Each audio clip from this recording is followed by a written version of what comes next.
to the Reading Mama. Today I wanted to share some of the books that we will be gifting this Christmas.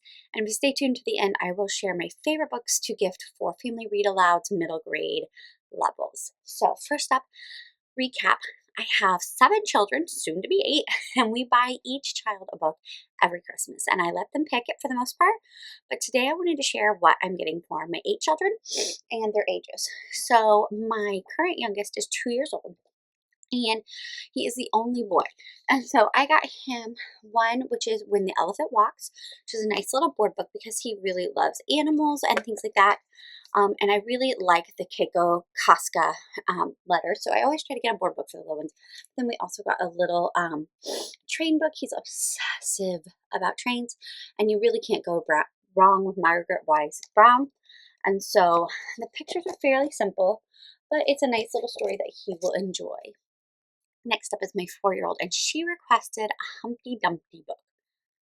I don't really know where this came from, but I found her a little, we have several Mother Goose collections, and so it was kind of hard to find something, so I found this little board book that she can keep in her book, or in her bed. That's just hers. You can see it's thrift books. I just get my books used, so that way we don't break the bank, and it's just a beautiful little Iona Opie and Rosemary Wells, which, oh, I can't think of what it is, but it has a couple of different little poems in it, little nursery rhymes.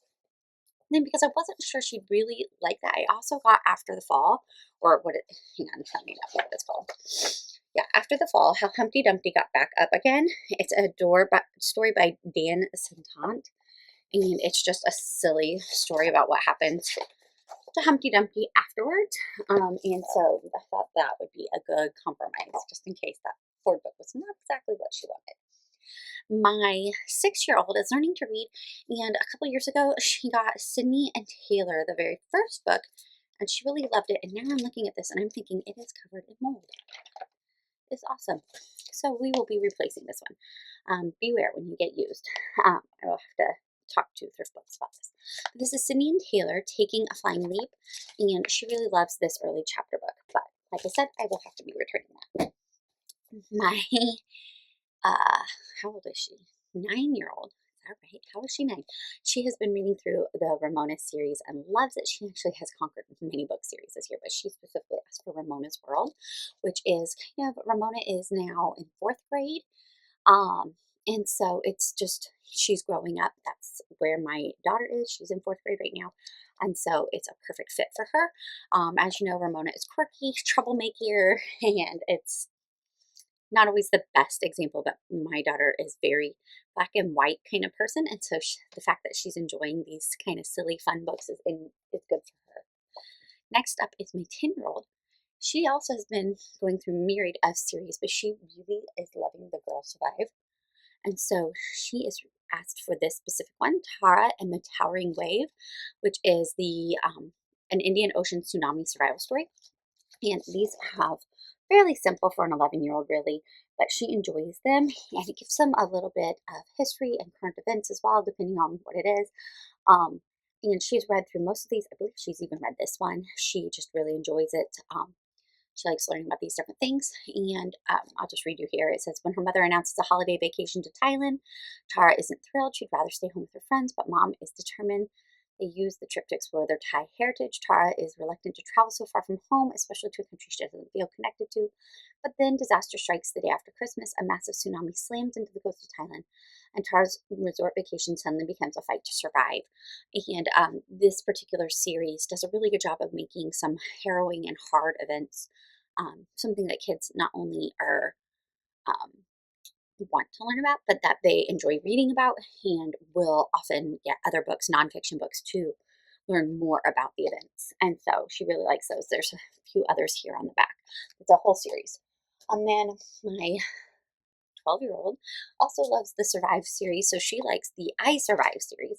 So I got her 2. I'm not sure. I think I'm saving this one for school because that's what we're talking about in school, which is the Battle of Gettysburg. And then I think I'm giving her this one, the Wellington Avalanche.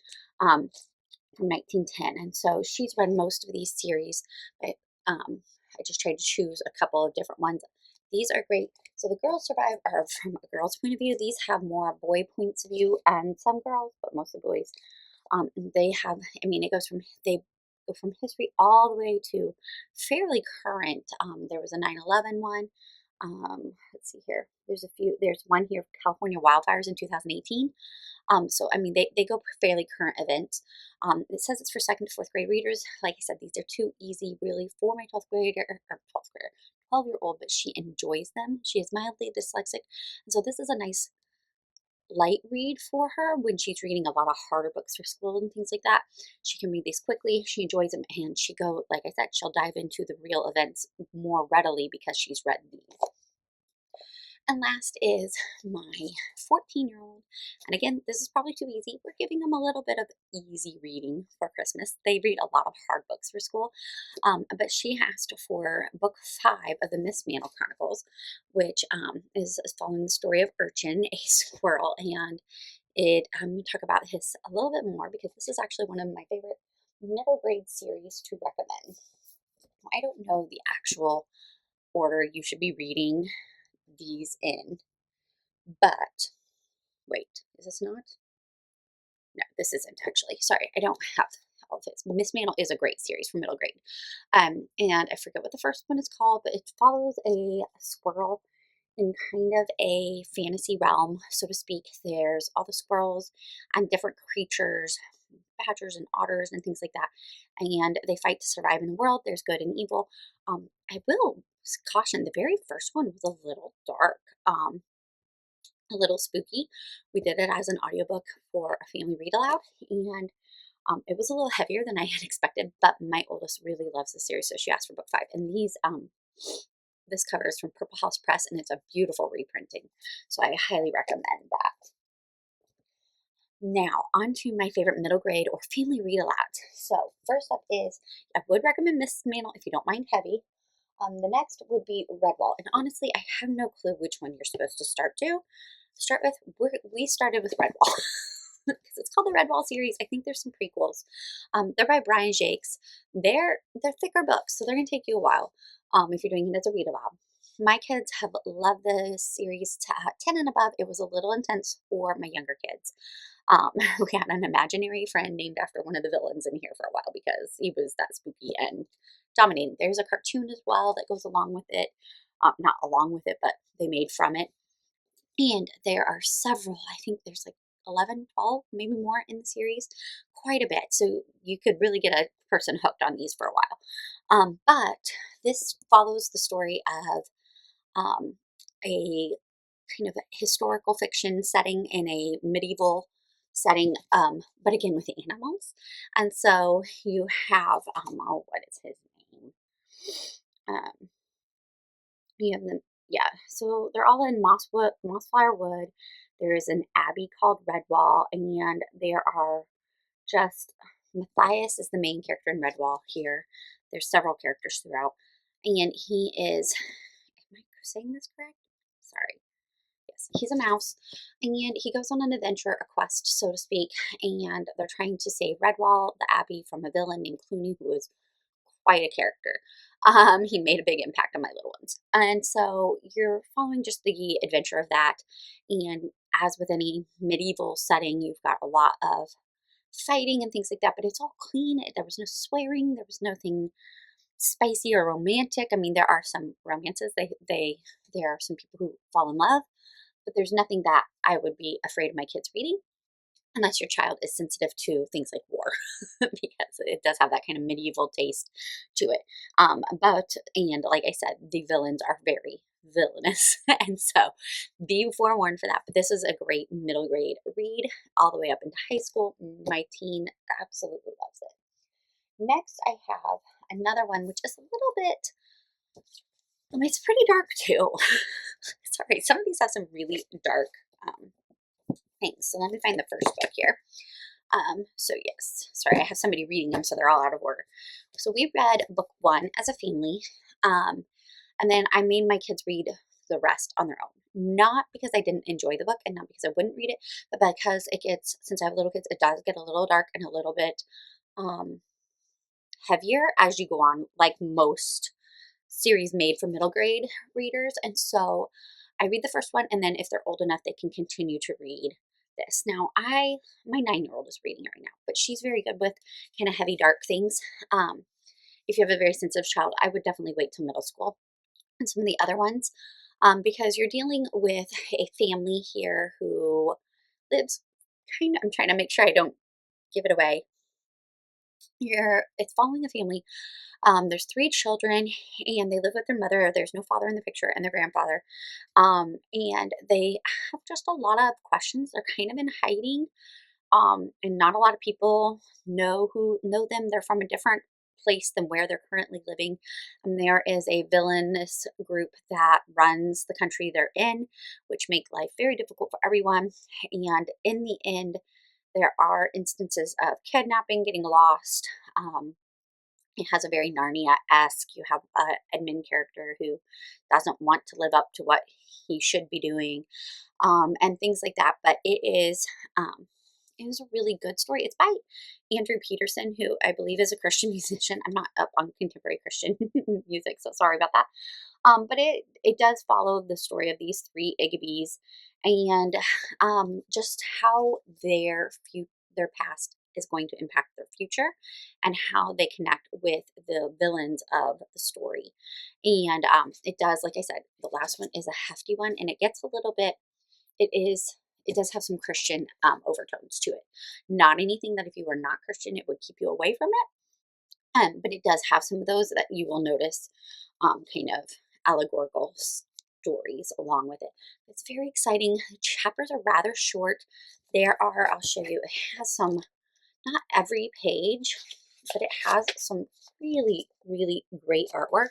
And one of the other things we really loved about it is that it has like these little, whoops, let me get it, these little footnotes about like the creatures, or like this one's about one of the games that they play. And it just has like a lot of made up history that he's added in there, which are hilarious and so fun. And my kids have just really enjoyed this story. Again, I believe there is a cartoon on Angel Media, and we've only watched one series because we only do free things. But it was very enjoyable. So I highly recommend that for middle grades. And then my number one, I don't know how many times I bought this for people. Number one recommendation is The Green Ember by S.D. Smith. Sam Smith is a homeschool father in West Virginia who wrote this book, these books. There are more. He has one coming out for another part of a spinoff series, or kind of interlude series, that came out, I believe, today, actually. Today, December 6th, because I got an email from Amazon about it. But we love the original 4 series. My kids love all the spinoffs and all the other ones as well, but I've only read the original 4, and we've read it multiple times. You can see it is well loved in our family, and we gift this to everyone. I'm actually gifting it to my 9-year-old nephew this Christmas. Green Ember is another kind of they're all fantasy that I'm sharing. This is kind of our penchant. There are lots of other great genres out there as well for family read-alouds, but we really love these, and they entice boys and girls to enjoy the story and to learn about new worlds. Green Ember follows the story of Heather and Pickett, who are rabbits, in case you can't tell. They are rabbits who are kind of living alone in a wood, separated from a lot of people. They have a small area, and a villain comes, and they are separated from their parents, and they have to escape and try to find safety. In the whole grand scheme, they find themselves wrapped up in a war between the rabbits and the predators, which are the wolves and birds of prey. And the stories continue to follow these 2 main characters, along with several other really lovable, enjoyable characters. You will find one that you will just glom onto. And they are just heartwarming. They show a story of how they both mature, how you can deal with hard things, and overcome, and really putting a focus on loving and serving others rather than yourself, which sounds a little heavy-handed, I know, but that's what I took away from it. I'm going to read you the back of the book because I don't want you to think I'm overselling this, but Heather and Pickett are extraordinary rabbits with ordinary lives until calamitous events overtake them, spilling them into a cauldron of misadventures. I mean, that sentence alone makes you want to read it, right? They discover that their own story is bound up in the tumult threatening to overwhelm the wider world. Kings fall and kingdoms totter, tyrants ascend and terrors threaten, betrayal beckons, and loyalty is a broken road with peril around every bend. Where will Heather and Pickett land? How will they make their stand? And I'm gonna just be honest, I cry every time I read this because it is just so well written. Again, you have with S.D. Smith, with Andrew Peterson, with Brian Jakes, you get these very heavy concepts like you would think with Narnia that covers a lot of heavy concepts, but in a way that is approachable for children and enjoyable, and it just draws them into the story. It gets them not only reading, but reading about some different things so that they can face those dragons as young people and know that light can triumph over dark and that you can have courage and bravery, and that it's not always going to look like some of the cartoons or things like that.